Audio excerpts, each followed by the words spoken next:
Ustaz, pernahkah Nabi atau sahabat-sahabatnya makan dengan tangan kiri dan berdiri? Makan berdiri, Nabi SAW sendiri pun pernah berdiri. Makan berdiri Makan berdiri Makan dengan tangan kiri, makan dengan tangan kiri ada tapi Nabi tegur Nabi pernah tegur. Nabi kata, "Ya ghulam, samillah kul biyaminik kul mimma yalik." Wahai budak, makan dengan tangan kanan, makan dengan makanan yang dekat, makan baca bismillah. Tapi makan berdiri, sekejap saya cek je. Saya semak je hadis makan berdiri Kalau minum berdiri, saya tahu. Makan berdiri ni,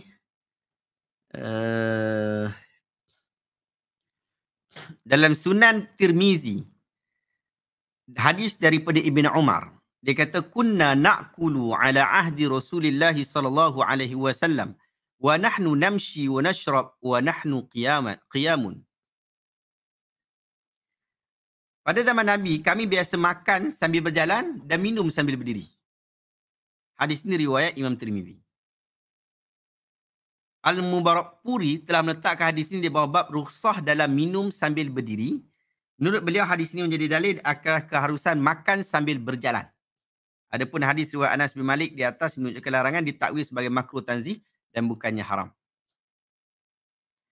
Dalam hadis riwayat Bukhari, Nabi SAW sebut, Ata Ali radhiyallahu dalam satu hadis sebut, Ata Ali radhiyallahu anhu ala bab rahmah. Ali radhiyallahu dia pergi ke bab rahmah di Masjid Nabawi. Fasyariba qa'iman, dia minum dengan berdiri. Faqala inna nasan yakrahu ahaduhum an yashraba wa huwa qa'imun wa inni ra'aitu Nabi SAW fa'ala kama ra'aitumuni fa'altu. Dia minum berdiri. Lepas tu dia kata ramai orang tak suka apabila ada orang yang minum sambil berdiri. Sedangkan aku tengok Nabi SAW minum sambil berdiri. Tapi tu minum berdiri lah. Kalau bab makan tadi, hadis daripada Sunan Tirmizi tadi. Memang ada. Dan yang ulama berbeza pendapat berkaitan tentang makan dan minum berdiri ni.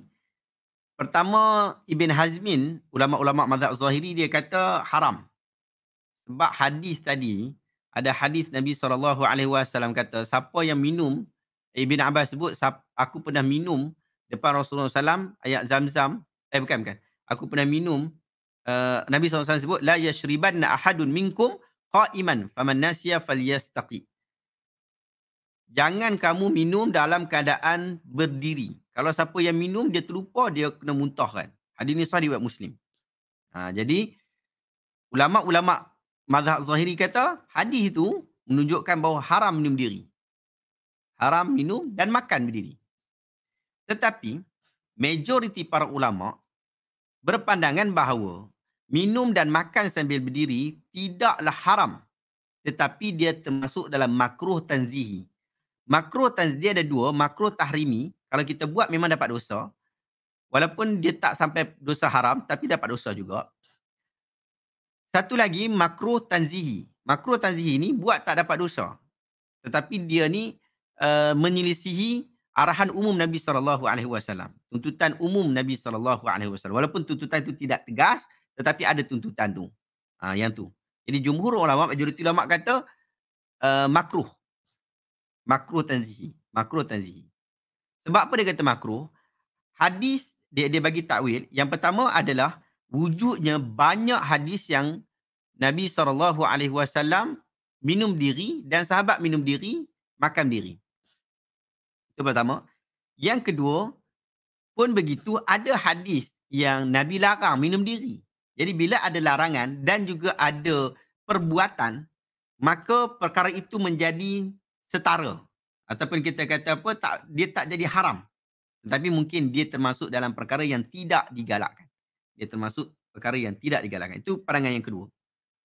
Ulama-ulama mazhab Syafi'i juga dia berpandangan seperti ini. Pun begitu, Imam Nawawi kata, larangan daripada makan dan minum sambil berdiri ini menunjukkan kepada makruh tanzih dan Rasulullah melakukan hal tersebut semata-mata untuk menunjukkan keharusannya ketika ada keperluan.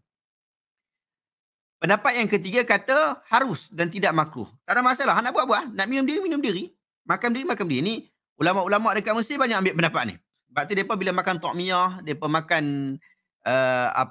batatis ke apa kan. Mereka makan tepi jalan tu, mereka tak ada tempat duduk. Memang makan sambil berdiri. Ulama-ulama ni, dan Syekh Azhar ni, makan sambil berdiri, minum sambil berdiri. Depa tak ada tempat duduk, nak cepat, makan sambil berdiri, minum sambil berdiri. Dan inilah pendapat yang diambil oleh majoriti para tabi'in. Antaranya Sa'id bin Jubair, Tawus, Za'zan, Ibrahim bin An-Nakhai, dan salah satu daripada pendapat Imam Ahmad bin Hanbal. Mereka kata harus dan tidak makruh. Sebab ada kalanya Nabi SAW tak bagi minum sambil berdiri. Ada kalanya Nabi SAW sendiri pun minum dalam keadaan berdiri. So, ada dua keadaan tu. Maksudnya ada keharusan tu. Pun begitu dia orang kata, lebih baik duduk juga. Lebih baik duduk juga. Walaupun boleh, tapi dia kata lebih baik untuk duduk. Itu pandangan daripada mazhab yang kata harus dan tidak makruh. Wallahu ta'ala a'lamu bisawab. Ini saya rujuk daripada laman web Mufti Wilayah Persekutuan.